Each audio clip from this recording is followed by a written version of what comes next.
কুষ্টিয়া থেকে 8 মনের দেশি গরু, এটা উনি প্রথম অবস্থায় 2,80,000 টাকা চাইছে। আমরা দামাদামি করার পরে উনি ফিক্সড বলে দিছে 2,20,000 টাকা। এই যে দেখতে পাচ্ছেন, এই যে এটা, এই গরুটা 2,20,000 টাকা হলে আপনারা নিতে পারবেন। নিজের খামারের গরু, দেশি গরু। নাম্বার নিয়ে দিতেছে, আপনারা কন্ট্যাক্ট করে দামাদামি করে নেবেন। ভাইয়া নাম্বারটা বলেন। ভাইয়া নামটা কি? নাম মহাবল। মহাবল। মহাবল, আচ্ছা ভাই নাম্বারটা বলেন। 018 83 78 692। আচ্ছা ভাই ধন্যবাদ। মাশাআল্লাহ গরুগুলো খুবই সুন্দর। এটা কয় মন হইব বলছিলেন? এটা 11 মণ হবে। 11 মন হবে না? এটা কত চাচ্ছিলেন?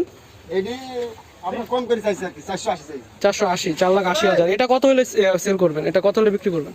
আপনারা দাম না বললে আমি কি আপনি একটা বইলা দেন দেখি কত দিলেন? 4.5 মতন হলে ছাড় দেব। 4.5 এর মতো হলে ছেড়ে দেবেন। আচ্ছা 480। আচ্ছা ঠিক আছে, ধন্যবাদ।